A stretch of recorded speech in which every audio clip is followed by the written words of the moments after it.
The first time Louisa Catherine Johnson saw John Quincy Adams, she thought that he looked ridiculous. When he came to dinner at the Johnsons' house in London on Wednesday, November 11th, 1795, the young American diplomat was dressed in a strange, boxy Dutch coat so pale that it appeared, absurdly, almost white. Watching him talk at the table, though, she did like him. He seemed spirited, showing no signs of exhaustion after a long and difficult journey from Holland, where he was the United States representative. He was handsome, with penetrating, dark, round eyes under a pair of peaked eyebrows, and a mouth that was full and strong. He liked a good story and a good glass of wine. Only 28 years old, he was already a high-ranking diplomat and the son of the Vice President of the United States. No one who met him could miss his intense intelligence. Still, after John Quincy had gone, the girls sat in the parlor and joked a little about his unfashionable attire. They were drawn to men who wore well-cut jackets, men who arrived at dinner looking ready for a gallop. John Trumbull, an artist and frequent guest at the Johnsons, who had brought John Quincy to dinner, tried to convince them that Mr. Adams was a fine fellow and would make a good husband.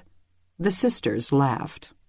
More than a month passed before John Quincy came back, and Louisa did not miss him. She was 20 years old, clever and charming, though she could be shy, and she and her sisters were accustomed to being objects of admiration. There were 7 daughters in all, beguiling, lively, and lovely, and their mother, Catherine, knew how to exploit their good looks. An 8th child, a son named Thomas, was at boarding school and then across the Atlantic at Harvard. Catherine was petite and pretty, with a sparkling wit and a talent for putting guests at ease while keeping them on their toes. She was, Louisa remembered, what the French call spirituelle. When they were little, Catherine had dressed her children in matching clothes and marched them into church by twos. We were objects of general curiosity and, permit me to say, admiration to the public, Louisa would remember with a touch of unembarrassed pride. When they were older, the girls had ostrich feathers for their hats, bouffants of starched muslin, and hairdressers to curl, sculpt, and powder their hair. They ordered gloves by the dozen.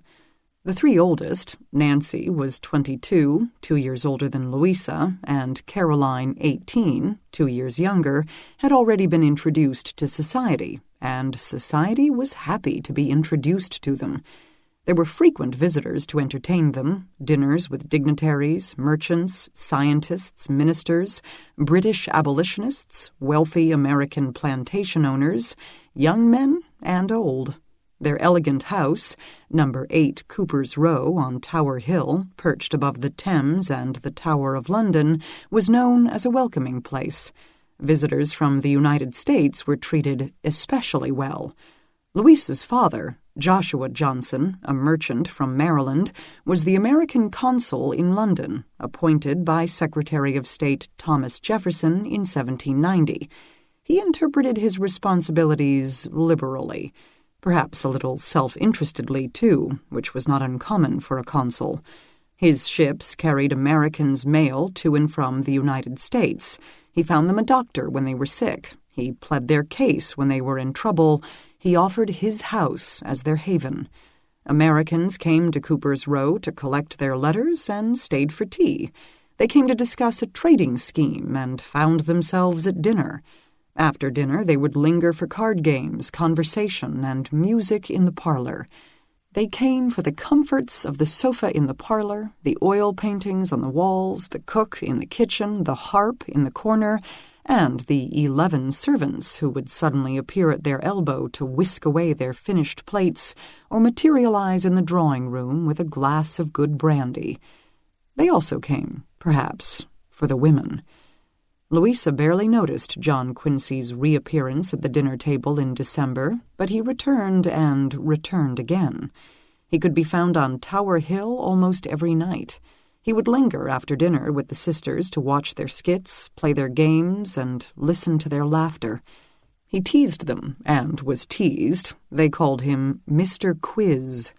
He sat on the sofa next to Louisa and held the end of a string as Louisa threaded spangles on it for her embroidery. He loved watching them perform. Nancy played the pianoforte, Caroline the harp, and Louisa sang. Evening at Mr. Johnson's, his daughters pretty and agreeable. Late home. He would record in his small, strict handwriting, logging his visits to the Johnsons night after night.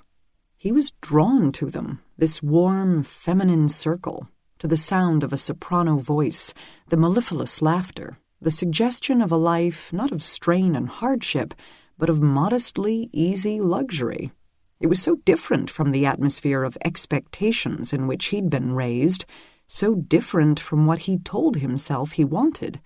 He noted the difference, and it disturbed him, yet he could not seem to stay away.